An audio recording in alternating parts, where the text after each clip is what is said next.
saya nak bagi tahu adalah semua orang ingat kalau dia kata hati, dia kata oh hati tu organ detox.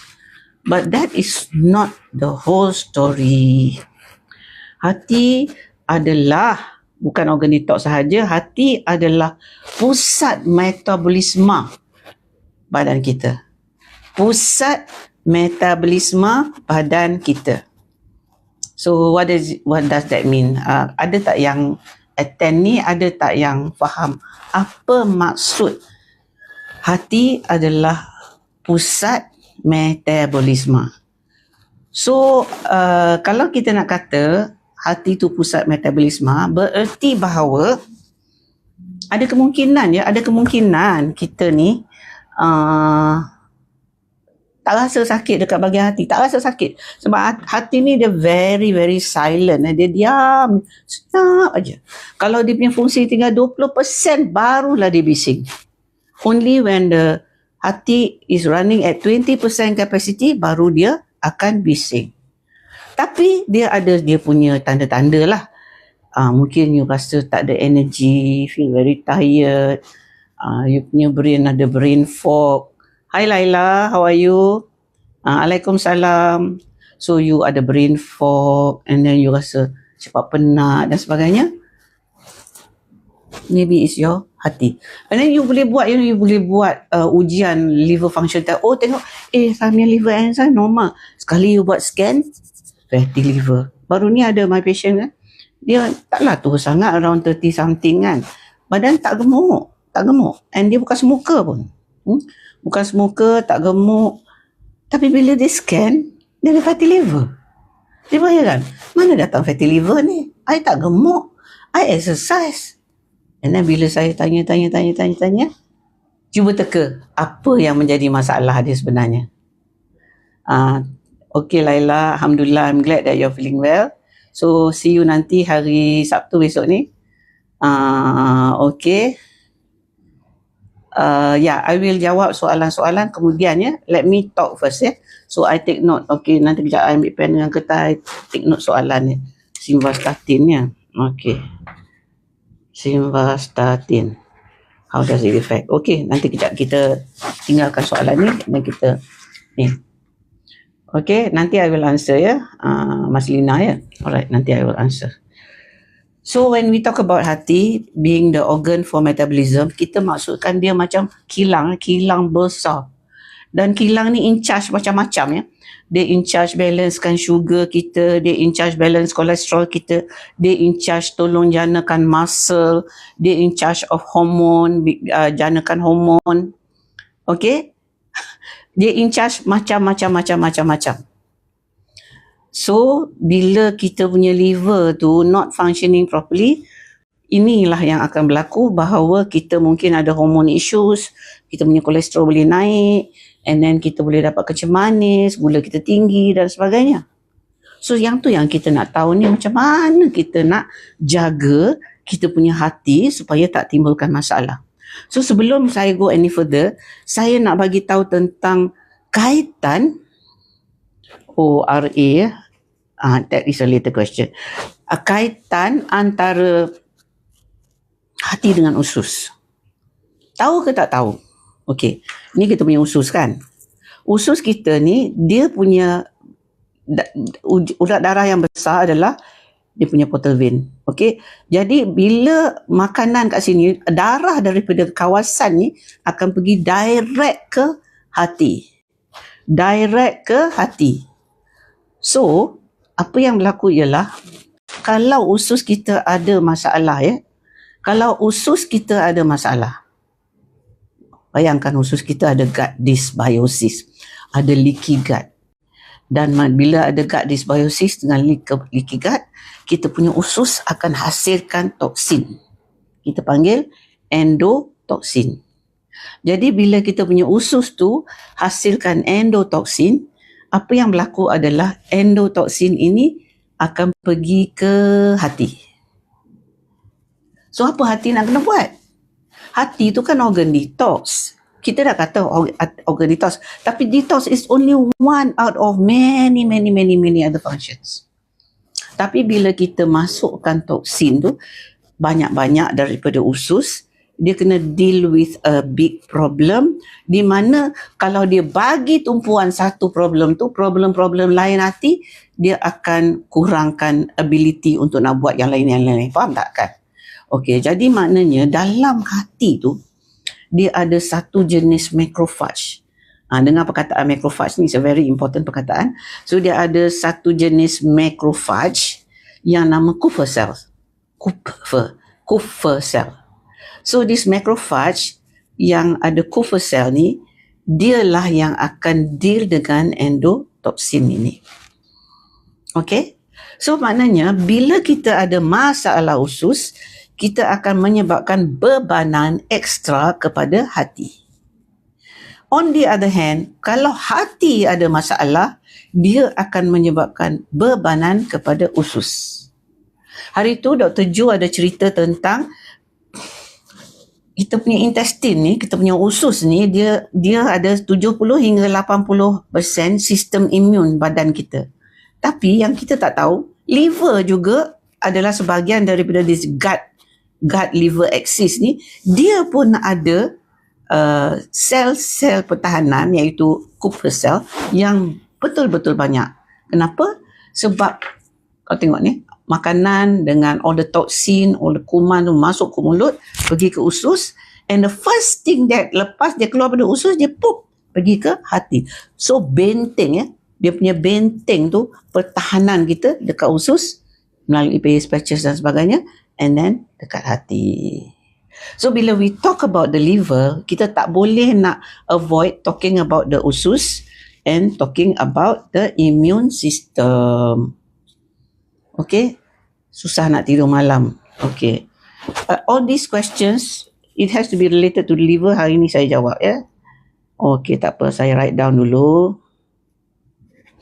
Ingat ya, saya nak cakap pasal hati. Kalau boleh, kalau boleh, you cuba shape your question about the liver. Alright.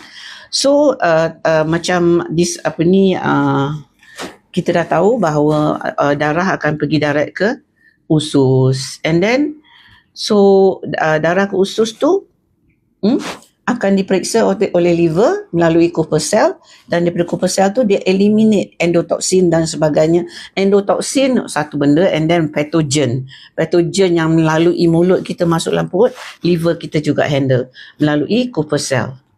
Okey, jadi kalau usus kita sihat, kita tak adalah masalah hati, dia akan kurangkan beban kepada hati. Medical bacaan hati saya naik. Yes, we will talk about that. So kalau kita ada gut dysbiosis, di mana kita ada leaky gut, maknanya kita punya usus penghazaman pun tak bagus. Jadi you can imagine lah, darah yang pergi ke hati itu dia bukan bawa bahan makanan yang telah diperkumuhkan dengan baik. Mungkin dia akan bawa bahan yang belum dapat digest betul-betul, dah pergi ke hati, and hatilah yang kena deal dengan all this problem yang datang daripada usus. Dan kita kata bahawa hati ni pun dia ada Kupffer cell. Kupffer cell ni banyak dekat hati, and Kupffer cell is in charge of nak jaga immune system. Sebab apa? Saya kata kalaulah usus tu, perut tu adalah benteng pertama dengan dia punya Peyer's patches apa semua, hati adalah benteng yang kedua dan yang paling penting juga. So kalau kita ada masalah usus problem, kita punya immune system akan jadi tak betul, dan kalau kita ada masalah dekat hati pula, immune system dekat situ pun jadi tak betul. Okey, jadi kalau kita sebut pasal, saya selalu sebut pasal cellular reset kan. Siapa yang attend saya punya webinar cellular reset tu akan faham bahawa saya akan cerita pasal macam mana nak pulihkan sel, bagaimana nak turunkan keradangan kan, and then ada cycle NRF2 tu adalah yang untuk detox dan regenerate sel, dan mitochondria main peranan yang penting, dan ATP pun main peranan yang penting. Jadi kalau nak tahu liver ni perlukan banyak sangat tenaga. The liver needs a lot of energy, and the energy is produced by mitochondria. Dalam liver ni memang banyak mitochondria lah. So sekarang ni kita tahu bahawa liver ada apa orang kata, banyak Cooper cell, dan liver ada banyak mitochondria, dan mitochondria akan produce ATP, adenosine triphosphate, iaitu unit energy dalam kita punya liver. Alright. So ada keradangan. Okay, CRP naik ya. Okay, so dia macam ni lah kan. Bila kita punya hati tu optima maknanya dia bergerak dan bertindak dengan baik. Okay, when the liver is in the most optimal state, kita punya kadar keradangan akan turun. Tapi bila kalau liver kita banyak sangat kerja, dia banyak sangat toksin dia kena handle, especially endotoksin yang tak sepatutnya, sebab kita punya usus tak betul, dia akan tak dapat nak handle, dia punya kadar keradangan akan meningkat sebab dia akan dapat what we call stress oxidative. Jadi bila ada stress oxidative, kadar keradangan akan lama-lama makin meningkat. Jadi ada orang tanya tadi, apa dia mitokondria? Mitokondria tu adalah bateri yang ada di satu badan kita. Kat jantung ada mitokondria, dekat liver ada, dekat kidney kita, semua tempat ada mitokondria. Tugasan dia adalah untuk nak bagi energi.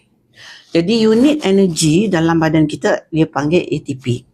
Dia electric charge tau. ATP, adenosine triphosphate, dia keluarkan electric charge bagi kita energi. Okay, jadi kalau kita punya ATP tu tak bertindak, kita punya energi lemah, mula-mula kita rasa lemah, kita rasa letih, dan kalau dia pergi ke zero, kita punya charge, electrical charge tu, kita akan mati. Okay, so ingat, mitokondria tu adalah unit bateri yang ada di dalam setiap sel dalam badan kita. Okay, faham dah ya apa dia mitokondria? So where is it? Okay, yes, unit tenaga dalam badan. So bila kalau kita banyak sangat toksin dalam badan, endotoksin yang timbul sebab kita makan apa, dia akan menyebabkan kadar keradangan naik, dan dia akan menyebabkan kita punya AMPK, iaitu proses regenerasi sel, susah nak berlaku. Dia akan ada kelemahan dari segi regenerasi sel. Jadi bila sel kita tak boleh regenerate, badan kita makin lama akan pupus sel yang berfungsi. Jadi kalau mitokondria kita dah mati ataupun dia terkena toksin, lepas tu dia dah mati, kalau tidak digantikan dengan mitokondria baru, badan kita akan makin lama makin lemah. Okay, right. Okay, jadi bila kita akan ada radang, kita akan tingkatkan stres oksidatif. Okay, jadi yang saya sebut mitokondria tu, kalau mitokondria kita tak berfungsi, dia akan menyebabkan apa? Dia akan menyebabkan kita tak ada, bateri tak cukup lah, lemah lah kan, drain bateri ya. Jadi maknanya apa yang kita nak cakap, actually everything starts with your usus, the gut, and the liver is very important, is part. Kalau kita kata sistem gastrointestinal, kita akan includekan liver sekali, is part of the gastrointestinal system. Alright, okay, so bagaimana kita nak menjaga hati kita ni? Okay, yang ni kita penting ya. So at least kita tahu, tadi kita dah tahu bahawa dia ada gut connection, dia ada immune system connection kan. Tapi sekarang kita nak tahu how kita nak jaga kita punya hati. And kenapa ya yang saya cakap tadi tu, why is it that a person yang umur tak sampai 40 dah boleh dapat fatty liver? Actually it all boil down apa kita makan. So kalau kita nak tahu, Kim salam Dr. Jafar, insyaAllah, waalaikumsalam. Kalau kita nak tahu, makanan main peranan yang paling penting untuk kesihatan hati. Jadi kan, ini ada orang tanya pasal ubat kan. ubat tu pun kira toksin lah untuk hati, ya. So dia ada toksin yang datang daripada makanan, dia ada toksin yang datang sebab kita ada leaky gut, dia ada toksin yang datang daripada herbicide, pesticide, pengawet, perasa, pewarna. Okey, pesticide, herbicide, pengawet, perasa, pewarna. Okey, siapa tahu apa dia herbicide? Dan kenapa kita makan herbicide? Kenapa kita ni makan herbicide?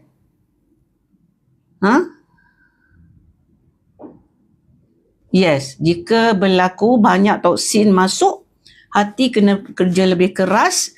Bila hati bekerja lebih keras, dia akan naikkan kita punya kadar keradangan. Dan akan ada apa orang kata oxidative stress. Okey, tadi saya tanya soalan, tak ada siapa jawab. Dari mana herbicide tu datang? Why we have herbicide? And kenapa dia kacau hati? Kalau tak ada siapa jawab, saya lah jawab. Herbicide ni datang daripada kita punya makanan. Racun rumpai. Jadi racun rumpai tu dispray kat mana? Pokok padi kita dah. Sebab apa? Unfortunately, pokok-pokok padi kita semua sekarang ni banyak yang GMO yang dia dibuat sebagai kalis herbicide.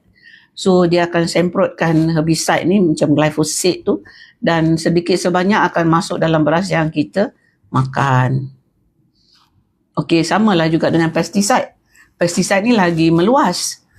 Sebab semua kita punya sayur-sayur dispraykan pesticide.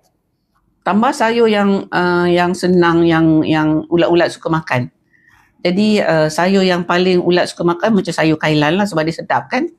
Sebab tu kailan mahal sebab dia nak tumbuhkan kailan tu dia kena pakai banyak racun. Sebab tu kalau kita suka makan kailan, hari-hari makan kailan, kita lagi banyak dapat racun. Hai Amelia, how are you? Saya tak sempat nak baca. Okey, sayur segar tu bagus tapi laced with banyak herbicide. That's right. So that's why kalau nak beli sayur, the best type of sayur you can buy is actually yang hydroponic. Hydroponic sebab dia tak pakai herbicide, pesticide semua. Especially kalau hydroponic tu dia pakai organic, baju organic ataupun yang betul-betul organic. Sekarang ni kalau you tengok sayur-sayur organik kat Malaysia agak murah daripada dulu. Sebab makin lama makin ramai orang beli. So bila banyak demand, dia punya cost akan menurun. Okay? So that's what we know. I dah cakap. Pengawet pula apa dia? Pengawet, perasa, pewarna. Apa dia? Okay, siapa di sini suka makan sausage? Ataupun memang pagi-pagi dia bagi anak-anak makan sausage. Sebab apa? Tu yang paling cepat. Ambil, keluarkan daripada freezer, masukkan dalam air fryer ke apa ke, dah boleh makan.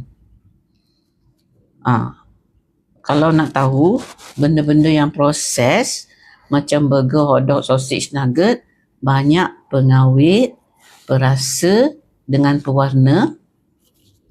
Ini adalah makanan yang bukan makanan. Makanan tapi dia bukan makanan. Sebab apa? Dia adalah chemical. Dan ini juga membawa beban kepada liver kita. Okay? Membawa beban kepada liver. So that's about the food. And what if kita banyak makan benda manis-manis? Okay? Kita makan benda-benda manis apa semua pun kita akan beban liver. Sebab liver adalah in charge of kita punya sugar metabolism. Metabolism gula yang in charge adalah liver. So bila kita banyak makan benda manis, kita juga membebankan sistem pengurusan karbohidrat tadi. Okay, jadi dia akan menyebabkan kita senang dapat. That is why saya kata kalau you ada kencing manis, you kena uruskan liver. Kalau you punya kolesterol tinggi, you kena uruskan liver. Kalau you punya hormon tak betul, you punya period tak betul, you kena uruskan liver. Kalau you punya thyroid tak betul, you kena uruskan liver. Sebab semua ni is controlled by the liver. Kan saya dah cakap tadi, liver bukan sahaja organ detox. Liver adalah organ yang handle kita punya proses-proses yang sebut tadi. Even muscle nak bina muscle perlukan liver. So kalau kita bebankan liver dengan pengawet, perasa, pewarna, endotoksin daripada makanan, liver tu dah dia punya tugasan tu dah terlampau divert ke satu arah saja. Alright? Ya, kita ingat sayur segar tu bagus, rupanya ada racun. Berat badan, yes. Berat badan susah nak turun pun agaknya is a problem of the liver juga. Okay? And selain daripada makanan, apa yang kita perlukan untuk nak protect kita punya liver? Tidur kena cukup. Kenapa tidur kena cukup? Sebab liver tu dia nak buat dia punya jalankan proses-proses untuk nak mitophagy, nak matikan mitokondria yang dah rosak, ganti dengan mitokondria baru. Dia nak buat repair work, dia kena buat waktu malam. Sama lah macam kalau kita tengok kat highway tu dia nak tar jalan, dia tar berapa malam kan, malam dah gelap gelita, tak ada kereta dah baru dia buat. So liver kita pun macam tu. Liver kita dia nak buat dia punya repair work, dia kena buat waktu malam. So that is why kalau orang tu tak cukup tidur, liver dia tak cukup rehat dan tak cukup repair. Dia kan liver tu, you must know that the liver and the heart, kita punya liver and the heart work 24 jam all the time. So kalau dia work 24 jam, dia kenalah ada masa dalam masa 24 jam tu untuk nak repair. So that repair work is done when we are in deep sleep. Bukan light sleep tau, deep sleep. So jadi kalau kita tidur 10 jam pun tetapi kita punya orang kata quality deep sleep tak cukup, pun liver kita akan problem. Alright? I've lost my train of thought. Okay. Kenapa kita tak boleh makan all the time? Kejap-kejap makan. Pukul 7 makan, pukul 8 makan, pukul 10 makan, pukul 12 makan, pukul 3 makan, pukul 5 makan, pukul 6 makan, pukul 9 makan. Boleh ke tak boleh? Tak boleh. Makan 3 kali sehari. Sebab apa tahu? Tiap-tiap kali you makan, liver kena buat kerja lebih. Liver kena proses apa yang you makan, apa semua, distribute sana, distribute sini, distribute situ. Jadi if you keep eating, liver tak sempat nak proses. So that is why makan kena ada dia punya kadar dia. Dan kalau boleh, buat macam saya buat, intermittent fasting yang sangat mudah. Saya stop eating dalam pukul 7, mostly pukul 6 lah. Kalau tak boleh pukul 6, pukul 7, saya stop eating. And then saya akan makan balik the next morning pukul 8.30 atau pukul 9. Kalau hari kerja, saya akan makan awal sikit. Kali tak kerja, saya makan lewat sikit. So dia akan ada 12 hingga 14 jam tanpa makan minum. Itu adalah masa untuk saya punya sel badan, terutamanya saya punya liver, untuk nak proses semua bahan-bahan perkumuhan yang dia dah accumulate kat situ. Okay, tadi makan benda berkualiti, yang paling kurang processed food, kurang manis, kurang pesticide dan sebagainya, kurang pengawet perasa pewarna. Siapa yang suka minum air manis? Pagi air manis, tengah hari air manis, petang air manis, malam air manis. Be careful, jangan. Kalau nak minum air manis, once a day cukup. Okay, alright. Boleh makan kailan, cuba cari yang hidroponik. Ataupun kalau kita rajin tanam sendiri kat rumah. Okay, dah 2. Okay, satu ialah quality of the food. Satu is dia punya kekerapan makan. Nombor 3 adalah kita kena ada time tidur yang quality. Nombor 4, kenalah exercise, keluarkan peluh. Sebab dia akan menaikkan kita punya metabolisme. Quality sleep tu kita kena ada stress management. You know, your liver get sick kalau you stress terlampau teruk sangat. Dia kena banyak sangat, dia kena handle, dia pening kepala, dia akan bertambah pening kepala pula. Pening hati lah kan, bukan pening kepala. Okay, so alright, so you ingat kalau usus you problem, hati you pun problem. Kalau hati you problem, usus you problem. And of course dia berkaitan dengan jantung. Sebab daripada liver tu dia pergi ke jantung. So kalau liver buat kerja tak betul, jantung kita pun jadi tak betul. Alright, so the more dia berpusing-pusing kat situ, dia jadi masalah. Okay, berat badan kalau dah aku susut, kalau sihat tak apa kan. Kalau tak sihat, saya minta maaf lah.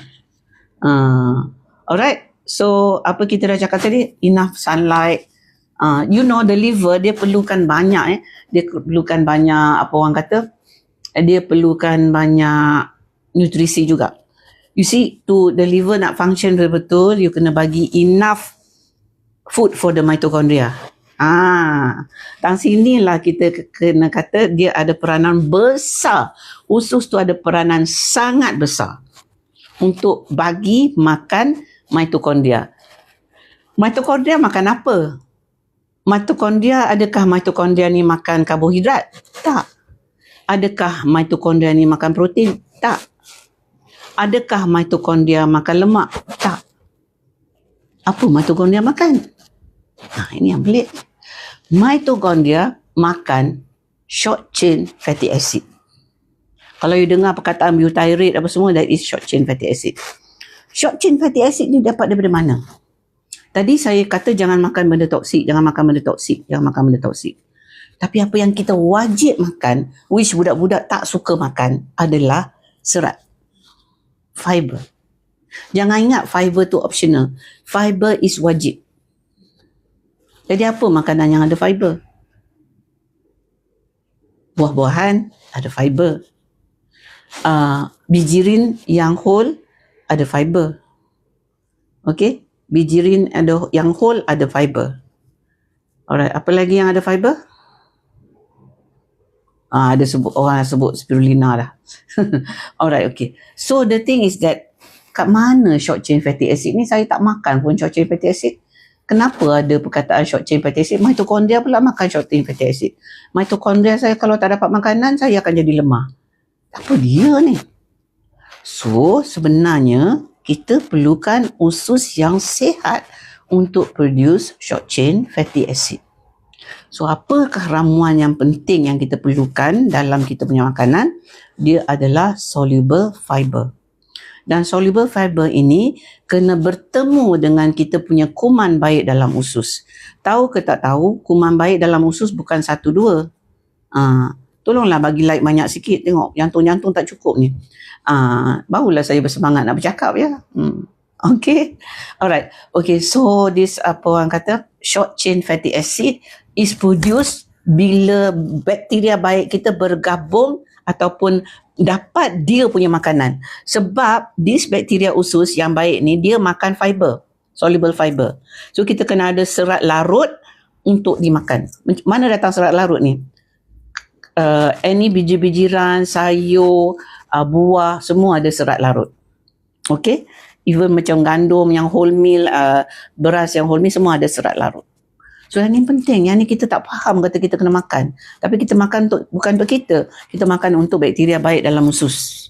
Dalam susu baby yang ibu punya susu baby ada satu jenis serat larut. Apa dia?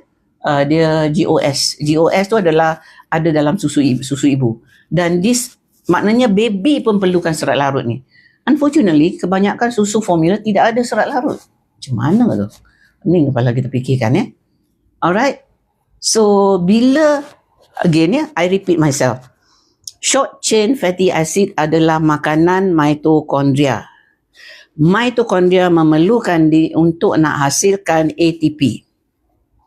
Dan short chain fatty acid ni adalah dalam usus kita yang sihat. Di mana mitochondria dia sihat dan dia dapat makanan serat larut, akan jadi short chain fatty acid untuk kita punya liver punya mitochondria dapat menghasilkan energi. Alright? Dah faham dah ya? Cakaplah faham. Kok kalau saya cakap terlampau tinggi sangat, dia cakap pasal terms yang terlampau tinggi ke? Ya, makanlah sayur daun yang banyak lubang-lubang, dan kalau makan ulat dia pun tak apa sebab dia ada protein. Joking ya. Alright? So, processed food yang tak banyak serat larut ni. Processed food, dia dah refine everything. Refine white rice, refine flour, refine sugar. Semua tak ada serat larut. Jadi kalau kita fikirkan, anak-anak kita ni kurang serat larut. Kurang sangat-sangat. Okay, now let's talk about certain things yang kita boleh buat. Nak kata shortcut pun katalah shortcut, ataupun strategi nak hidup di dunia sekarang ataupun dalam keadaan kita punya apa yang ada kat kedai tu, apa yang ada kat supermarket tu, tarikan-tarikan yang ada tu. Jadi kalau kita lalu kat mana-mana bangunan ada aja yang keluarkan makanan proses lah. Ada yang keluarkan air manis, ada yang keluarkan jajan, ada yang keluarkan snack, ada yang keluarkan puding, ada keluarkan apa orang kata sushi pun ada kan. Tapi kalau kita tengok tu, mahal tu boleh tahan. Tetapi quality tu, what is inside the food? Banyaknya karbohidrat, pengawet, perasa, pewarna. Tell you the truth. Kalau lemak pun lemak yang tak bagus. Lemak yang tak bagus adalah lemak yang datang daripada rapeseed lah, soya bean lah, apa semua tu tak bagus. Okay? So that's why it is very wise. Saya tak ada, saya punya tu. Anyway, ada dalam bag. Tak apa. It is very wise to take spirulina every day. Saya memang makan spirulina. Saya makan sekali makan 10 ke 15. Kadang-kadang saya, kebanyakan saya termakan hanya sekali kalau saya ingat saya makan 2 kali. Kenapa spirulina? Why spirulina? Dan apa kaitan spirulina kita dengan kita punya badan? Spirulina ni dia superfood. Jadi astronot yang pergi ke bulan tu pun dia bawa bekalan spirulina. Pasal apa? Kebanyakan vitamin zat galian, kebanyakan ni bukan semua, vitamin zat galian dengan apa orang kata, essential fatty acid, amino acid, semua ada secukupnya dalam spirulina. Dan bukan itu saja, dia ada something we call antioxidant yang phycocyamin yang bantu oxidative stress. Dan spirulina ni dia bantu liver untuk kekalkan glutathione. Bila dengar glutathione tu banyak ni smart. Glutathione yang bagi awet muda tu ke? Yes. Makin kita berumur, makin glutathione kita akan berkurangan. Jadi bila glutathione kita kurang, kita punya muka pun cepat kedut dengan cepat jatuh. Okay, so that is spirulina.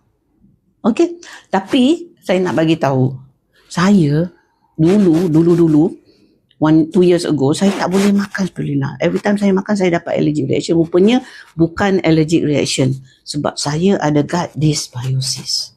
Jadi usus saya sentiasa tak betul, sebab saya daripada kecil saya ada problem usus. Saya umur 5 bulan dah minum susu formula dan saya tak sekasi susu formula. Sampai sekarang perut punya ni kesihatan memang terjejas. So at that time it was really bad. So saya cuba spirulina banyak kali, tak boleh. Tapi bila saya dapat spirulina daripada BE International Bilik Spirulina, saya boleh makan tapi saya tolerate sikit-sikit saja. Rupanya sebab kualiti spirulina tu pun penting. Kalau spirulina tu jenis yang macam BE punya, organic, purified, jadi ada orang kata, mahal lah BE punya spirulina. Yes, of course mahal, but because it's very good. Because they grow in a controlled environment. They make sure semua bahan yang ada dalam air spirulina tu cukup. Jadi spirulina tu well fed. Dan dia tidak ada toksin. Sebab tu dia mahal.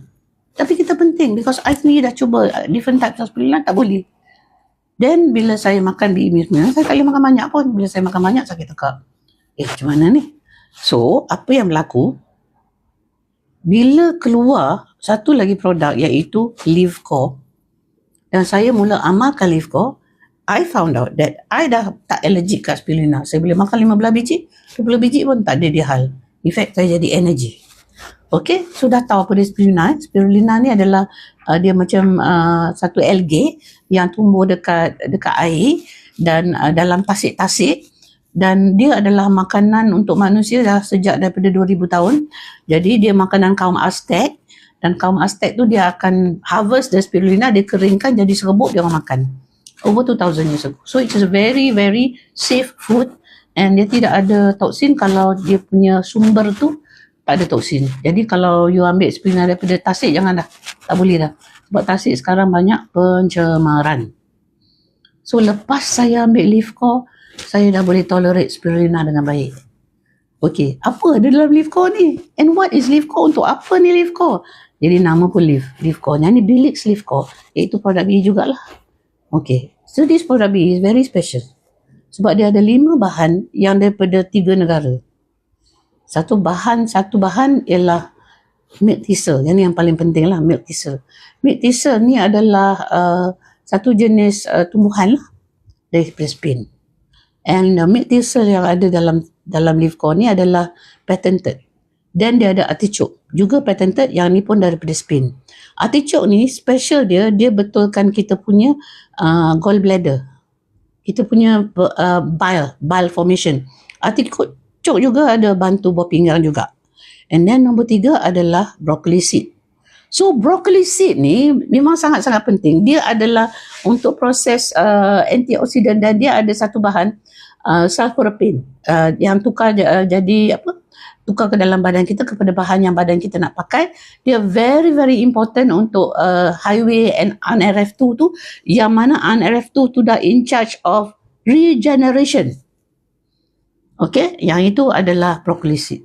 Lepas tu dia ada lagi satu antioksidan yang sangat kuat, tetrahydrocurcumin. Tadi broccoli sprout tu daripada US ya. Broccoli seed tu daripada US, dan dia juga patented. Proses extract tu patented, maknanya yang extract tu adalah yang terbaik yang kita boleh dapat. And then saya dah cuba cari broccoli seed. Beli broccoli seed saja tak ada jual. Yang dia orang jual broccoli sprout. Tetapi broccoli seed lah yang ada bahan aktif yang paling tinggi. Okay, so nombor 4 adalah tetrahydrocurcumin. Yang ni adalah special type of kunyit, dan dia daripada India. Kenapa India? Sebab India produce the best kunyit. Maknanya kualiti kunyit tu, bahan dalam kunyit tu, bahan aktif dalam kunyit tu paling banyak. Plus the process yang produce tetrahydrocurcumin tu, dia adalah satu proses yang also patented, and dia daripada India. Okay, last but not least, and benda ni kalau you cari produk liver yang lain, tak ada. Apa dia? French oak wood. Saya ni bila saya kaji produk-produk BE ni, saya akan cari apa dia ni. So French oak wood ni dia punya bahan aktif nama dia roburin. Macam mana orang dapat tahu? Kayu kot. Macam mana dapat tahu kata dalam kayu ni ada bahan aktif? Dia macam ni. Dekat France, dia orang guna kayu oak ni untuk buat barrel atau wine barrel. And then they found that those who minum wine daripada barrel yang dibuat daripada French oak wood ni, dia orang jadi lebih energetic. And dia orang awet muda lah, itulah ini dah. Jadi dia orang kata apa yang ada. Jadi saintis dah mula kaji apa yang ada dalam French oak wood ni. And they found this active material roburin yang ada dalam French oak wood ni. And dia punya specialty dia adalah dia mitophagy. Dia akan makan mitokondria yang dah sakit, dan dia akan regenerate mitokondria yang sihat. Saya mula-mula saya makan leaf core, ada orang tu dia makan leaf core, dia tidur banyak, and then dia tidur nyenyak. Saya first time saya makan, saya lebih aktif. Tapi later tu saya mengantuk. Dan saya ada satu hari tu saya tidur hampir 2 hari, makan, solat, tidur. Makan, solat, tidur, nasib baik hari cuti. Tapi Alhamdulillah lepas tu saya okey. Rupanya dalam masa tidur tu lah saya punya liver tu improve. Jadi bila saya makan ni, mula-mula saya makan leaf core, after 3 days, saya dapat brain saya aktif lebih pada biasa. I found that bila saya bercakap bernas sangat-sangat. Jadi saya kata, dari mana datang kebernasan ni? Baru saya tahu bahawa leaf core ni, dia memang energy kita improve. Alright, okay. Nanti kita cakap lah pasal apa simptom-simptom liver kita tak sihat. Alright, okay. Actually kan liver tu dia memang kalau dia betul-betul tak sihat, baru dia bagi tahu dia yang tak sihat. Kalau dia tak sihat, mula-mula dia akan bagi kita cepat penat lah. And then lepas makan kita nak tidur lah. Ngantuk lepas makan. And then perut kita angin, kembung. Jadi kita ingat kita sakit perut, rupanya kita ada problem bile ataupun liver kita tak dapat nak hazamkan lemak dan sebagainya. And then banyaklah lagi symptoms. Jadi of course yang the late symptoms tu, kuning dan sebagainya dah lewat tu, maknanya dah less than 20% tu baru kita dapat jaundice dan sebagainya. Tetapi those are the early symptoms. The best way to find out is actually to do your blood test lah. Sebab some people dia rasa dia tak sakit apa-apa, tapi bila buat blood test, kita nampak kita punya liver enzyme dah naik. Bila kita check kita punya ultrasound kita punya liver, kita tengok liver dah dapat fatty liver. Banyak orang ada silent fatty liver. Orang tak tahu kata dia ada fatty liver, rupa-rupanya dia ada fatty liver. And jangan rely on dia punya blood test liver enzyme kita boleh normal, but yet we have a fatty liver. Okay. Yes. Of course lah, perasa tu memang bagi kita nak makan banyak-banyak. Alright. Okay, so back to what I was saying. So, saya bila mula-mula saya makan leaf core tu, saya punya brain jadi more aktif. And then, after a few months, saya makan leaf core, saya dah boleh ambil spirulina lebih banyak. And ada orang tegur saya, dia jumpa saya a year before that, one Chinese lady, ahli PE. Dia tegur saya, Dr. Su, saya nak tunjuk Dr. Su punya gambar lama dan gambar hari ni. So dia side by side kan gambar yang dia baru ambil dengan saya dengan gambar yang dia ambil 1 year ago, and I terperanjat sebab saya sendiri tak perasan, dia yang perasan bahawa muka saya dah kurang kedut dan kurang jatuh, dan saya agak sebab glutathione saya improve. Okay, sebab glutathione improve by 30% kalau kita ambil leaf core, sebab dia punya milk thistle tu memang tambah baik kan glutathione. Nak lagi baik kita gabung dengan spirulina. Alright, so saya dah cakap pasal leaf core, dan leaf core tu macam mana dia bantu kita punya apa orang kata, bantu kita punya liver untuk berfungsi dengan baik. Okey, macam mana kita nak tahu? Macam saya kan, sebelum saya ambil leaf core, saya kalau tiap-tiap kali saya buat blood test, memang saya nampak saya punya liver enzyme cantik. Tak ada masalah. Tapi bila saya scan, liver saya dah mula slight fatty liver. Saya perlu ingat, masa tu ala dah tua. Memanglah liver fatty sebab dah tua. Jadi macam kita take it for granted that is part of aging. Rupanya is not. My fatty liver can reverse jadi tak fatty liver bila kita betulkan kita punya liver dan kita juga betulkan kita punya pemakanan. Kalau nak tahu dia punca dia jadi fatty liver tu sebab kita makan pagi-pagi, kita pergi kedai mamak, kita dah makan teh tarik, kita dah makan roti canai, lepas tu kita tambah pula kari pap 3 biji dan sebagainya. Tengah hari kita makan nasi, lauk, sayur tak suka, tak makan sayur dan sebagainya. So that is the reason. And then halfway in between kita pergi kedai, kawan kita ajak makan pizza, kita makan pizza. Lepas tu kita makanlah burger, hotdog, sausage lah, apa semua, bla bla bla bla bla. Lama-lama kita dapat fatty liver. So kalau kita tak nak fatty liver, kita kenalah jaga makan. Dan kalau kita memang macam saya dah berumur dah kan, jadi kita nak lagi cepat, kita ambil lah produk-produk yang saya sebut tadi, spirulina, leaf core. Okay, what's the other thing that you might need? You might not need. Kalau you ada gut dysbiosis macam saya memang daripada kecil ya, I told you that I umur 5 bulan dah dapat formula milk, dengan tak serasi pula dengan saya, jadi usus saya, especially my colon, jadi tak betul. So saya ada gut dysbiosis. So apa yang saya ambil adalah Nextbio. Kenapa gut dysbiosis ni jadi masalah? Sebab tu saya dulu, in fact tu nak katakan, bila saya lebih muda, mungkin saya lebih sakit kot. Sebab saya tak jumpa benda-benda yang boleh sihatkan badan saya. Okey, jadi saya pernah cuba makan benda-benda yang fermented food apa semua, tapi dia menyebabkan saya dapat angin, birat cair dan sebagainya, tak boleh tolerate. Rupanya because of my very bad gut dysbiosis. So last time saya jumpalah satu produk, bukan jumpalah, saya diperkenalkan oleh BE International dengan Nextbio.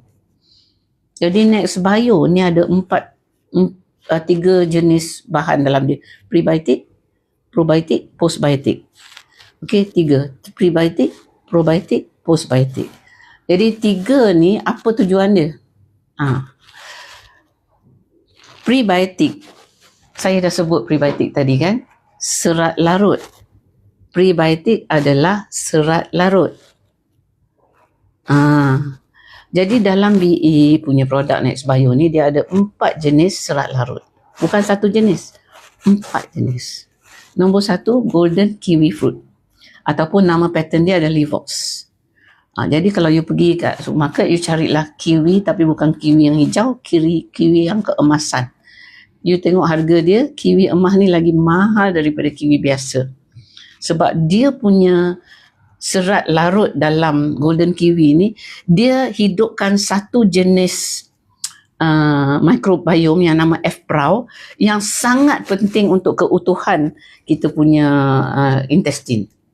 F-Prau ni you tak boleh nak biarkan dia. Dia hanya biak dalam perut kita, dan dia perlukan special fiber yang ada dalam golden kiwi fruit. That's number 1.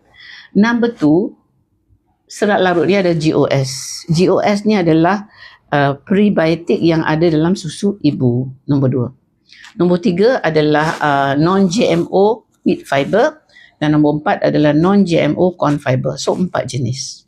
Dan dia ada 4 jenis probiotik yang ada research. Okay?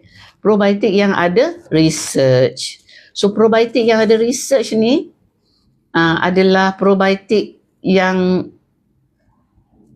dah di-patent dan dia di-developkan oleh syarikat-syarikat yang terkemuka di dunia. Ada syarikat yang dah berpuluh ataupun ratus tahun yang ada exist, and this 4 is very well known. Pasal apa?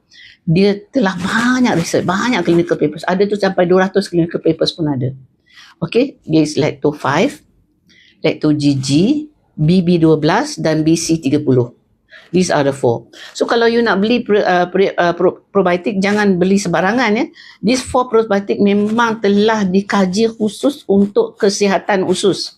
Dia ada probiotik yang untuk benda lain, untuk kerukan badan, you ada probiotik lain, and then ada untuk nak betulkan metabolisme, macam-macam. Tapi these 4 memang yang ada nama, yang ada pattern ni, Lacto 5, Lacto GG, BB12 dengan BC30 ni, dia memang dipilih khas untuk betulkan untuk kesihatan usus kita.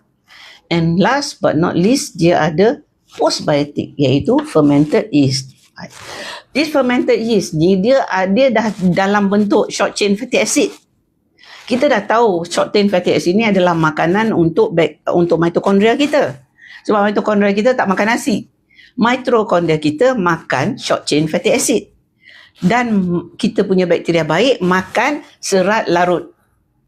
Kita punya bakteria baik pun tak makan gula, dia makan serat larut. Apa yang makan gula? Candida makan gula. Dalam usus kita ada candida tau. Jadi kalau kita banyak ambil gula, candida kita yang gemuk.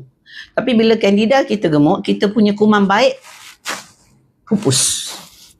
Dan kita akan dapatlah candida kurap sana, kurap sini, keputihan.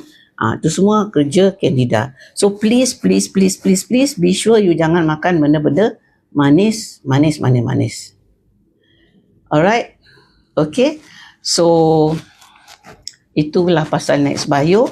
Saya pun mulakan makan Next Bio dan saya dah bagi tahu bahawa bila saya betulkan saya punya usus, memang ada proses macam proses healing ya, ataupun proses pembetulan. Macam kita lah, kalau kita nak buat dinding baru, kita kena buang dinding lama kan. Jadi bila kita buang dinding lama, kita ketuk-ketuk bising lah kan. Bising, ataupun kalau dalam badan kita dia nak betulkan balik, dia akan buang sel-sel lama dan sebagainya. Kita akan ada proses detox, macam mungkin kahak lebih ataupun berak lebih, ataupun ada lendir, keputihan, kadang-kadang dapat ruam dan sebagainya. Ini adalah sebahagian daripada proses detox. Memang berlaku juga kat saya bila saya makan produk-produk ni. Okay? Tapi kalau tengok muka saya ni jenis tak ada jerawat ya. Saya pernah dapat baru-baru ni saya makan collagen plus, ada dapat 1 kat sini. Lama ya, saya pun dah pening. Saya kata, ya Allah, muka yang tak pernah jerawat ada naik juga benda. Tapi naik benda and dia dah, Alhamdulillah dah, I can still feel it, tapi dah mula kurang. Okay, jadi maknanya kalau kita makan produk-produk yang natural ni, jangan risaulah kata dia ada efek. Okay, last but not least, saya nak cerita, I have 10 more minutes and bolehlah jawab some questions ya. Shiruto. Kalau kita kata liver ni organ detox dan kita tak sebut bahawa liver ni adalah juga organ sistem imun, tak lengkap. Tak lengkap. Pasal apa? Seperti yang saya bagi tahu, liver ni banyak macrophage. Jadi macrophage dalam badan ni dia specialize, dia specialize, dia jadi specialist. Jadi dia bila dia pergi kat liver, dia dah tak panggil macrophage saja, dia panggil Kupffer cell. So this Kupffer cell, KUP, Kupffer, FFER. Kupffer cell ni adalah sel untuk sistem imun hati. Dan kenapa hati ada banyak sangat Kupffer cell? Dia ada banyak sangat Kupffer cell sebab dia adalah benteng kedua selepas usus. Dan dia sebenarnya, usus adalah benteng pertama. That is why usus you kena jaga kesihatan usus you baik-baik. Sebab apa? Semua benda toksik nak masuk, dia masuk, kebanyakannya masuk ke usus. Adalah sikit masuk melalui udara, kan? dan adalah juga sikit yang daripada kulit yang expose kalau kita duduk dalam environment yang sangat toksik. Tapi kebanyakan bahan-bahan yang enemy badan kita masuk melalui mulut. Jadi dia pergi dekat usus. Allah jadikan bahawa usus kita have 70 to 80% of our immune system duk jaga batas-batas ni, sempadan ni baik-baik. Tetapi bila ada yang terlepas, sempadan kedua, sebab saya dah kata darah daripada usus ni akan pergi ke hati directly. So adalah kita punya benteng kedua daripada Kupffer cells. Jadi untuk nak jaga dia punya macrophage ni supaya dia aktif dan baik selalu, kita boleh ambil what we call immune modulator. Hari tu Dr. Ju dah cerita dah, siapa yang attend Dr. Ju dia dah cerita dah pasal IPPA1 yang ada dalam Shirutto. Jadi kalau nak tahu apa dia IPPA1 ni, dia adalah kulit cell wall satu jenis probiotik, nama dia Pentoya agglomerans. Okay, this Pentoya agglomerans ni dia adalah bakteria yang hidup dalam produk fermentasi gandum. Dia tidak ada gluten. Jadi dia ambil dinding pada probiotik ni, dia jadikan IPPA1. Sebab apa kan? Sebab yang ni semua hasil kajian ya. Semua kajian ni dibuat di Jepun. Dan bila dia compare, rupanya kesan IPPA1 ni 1000 times more active than another non-immunomodulator which is beta-glucan. Jadi bila dia bandingkan, kenapa ni yang ni sampai 1000 kali lebih efektif? What it means is that a very small amount is needed untuk nak aktifkan kita punya microbiome dalam badan. Kita punya macrophage dalam badan. So dalam satu paket Shirutto tu dia ada 1 gram aja. And most of it is IPPA1, and then dia ada sedikit beta-glucan, and then dia ada vitamin C. Kenapa ada dua ni? Dua ni sebenarnya bantu IPPA1 dan kerja dia adalah modulasi kan, ataupun dia jadi cikgu kepada sistem imun kita. Our immune system teacher. Dia betulkan kita punya sistem imun dan melalui macrophage. Dan ada sedikit yang dia akan betulkan melalui NK cell. Jadi macrophage ni yang kita boleh kata dia gobble. Dia gobble apa, toksin, endotoxin, bakteria, fungus, apa semua. Okey, dia dah mula lagging.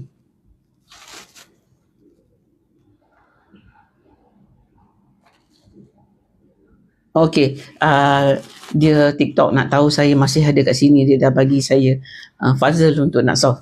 Okey, so apa tadi saya cakap bahawa this Shirutto ni adalah immune modulator. Boleh katakan dia cikgu kepada sistem imun kita.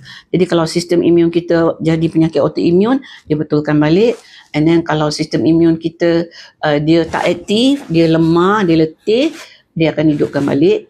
And dia akan enhance activity untuk nak enhance the function of the macrophage. Selain daripada dia bunuh, dia gobble up pathogen, dia juga gobble up sel-sel yang dah mati. So tadi kan kita kata yang liver tu dia akan ada sel-sel mati daripada mitokondria dan sebagainya.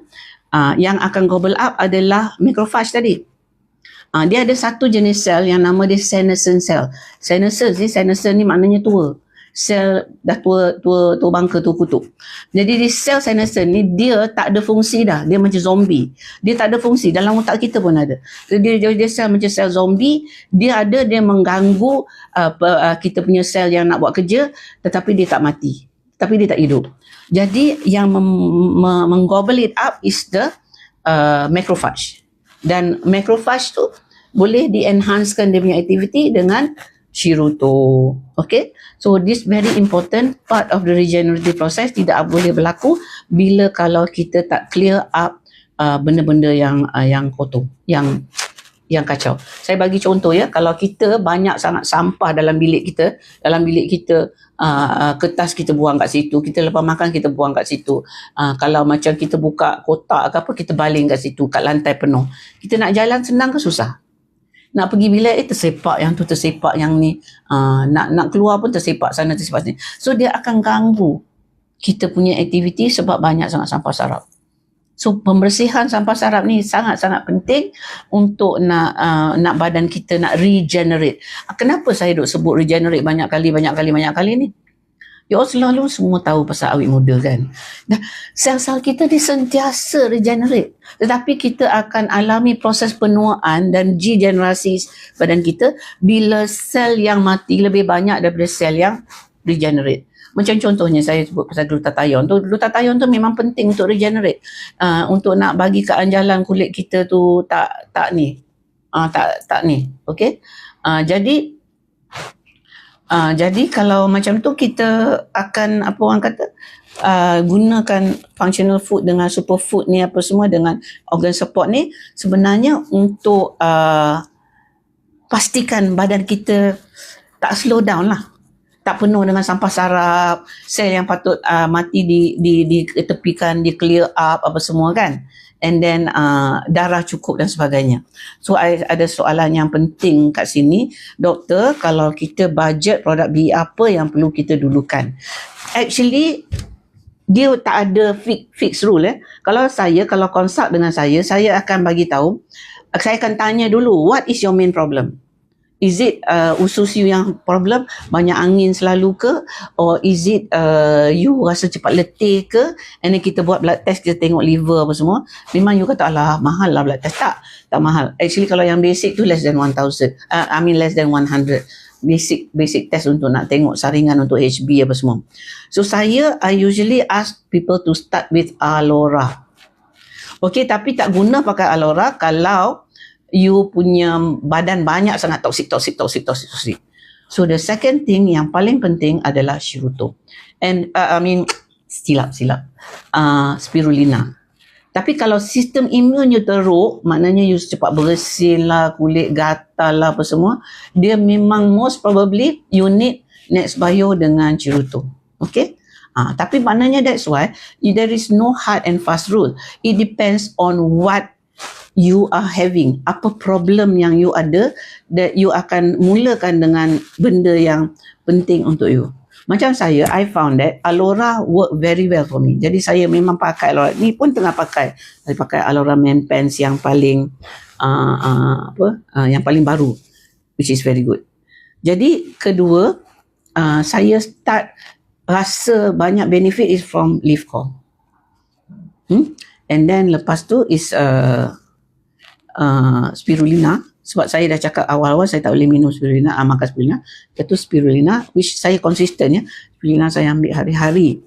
Leaf core pun saya ambil hari-hari. And saya start dengan 1, lepas tu saya naik 2. Kadang-kadang saya ambil 3 bila saya rasa badan saya macam slow down sikit. Tetapi saya kalau maintain actually 1 atau 2 pun dah cukup. Okay, so back to your questions yang hari tu, yang tadi. Simvastatin adakah dia kacau? Yes, simvastatin dia makan CoQ10. So kalau you ambil simvastatin, saya memang cadang elok you start on leaf core and tambah CoQ10. Sebab leaf core tak ada CoQ10, yang ada CoQ10 produk BE adalah Bifil, tapi Bifil punya CoQ10 pun tak banyak, so you can actually add CoQ10. Okay, so yes, banyak ada orang yang makan statin, dia punya liver enzyme naik.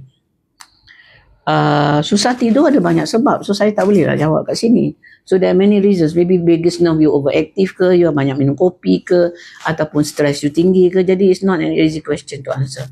Okay, jadi kalau ada gallbladder stone, boleh tak ambil leaf core? Depends. Dia hanya contraindication leaf core if you have obstructive jaundice. Obstructive jaundice tu maknanya you punya bal dah tak boleh nak keluar langsung dan badan you dah mula kuning. Yang tu tak boleh. Kalau you punya badan tak kuning tapi you mungkin doktor kata ada gallbladder stone ataupun chronic cholecystitis, then it is possible that you can take leaf core. Okay, untuk psoriasis depends. It depends. Mula-mula of course lah jaga makan, get enough sunshine, reduce your stress, tidur kena cukup ya, and then makan jangan makan. Jadi badan you tak boleh nak regenerate macam tu kan. Okay, the next thing is betulkan you punya gut, usus. Okay, betulkan usus. Jadi bila betulkan usus, and then after that you can add Shiruto. Alright. So kalau liver, depends. Ada orang liver dia problem, ada orang liver dia tak problem. Okay. Kalau makan ubat kanser ke sebagainya. Okay, please ingat ya, kalau makan ubat hospital tidak bererti you tak boleh ambil produk BE. Produk BE dia sokongan. Dia adalah complementary. Jadi dia boleh complement dan sokong rawatan-rawatan yang dah sedia ada. Okay? Jangan menganggap bahawa ambil produk functional food ni kena replace totally kita punya kita punya hospital punya ubat. But namun demikian, saya boleh bagi tahu bahawa orang yang kolesterol dia taklah berapa nak tinggi, sebelum dia start on the statin, you can try betulkan diet dan ambil Livco.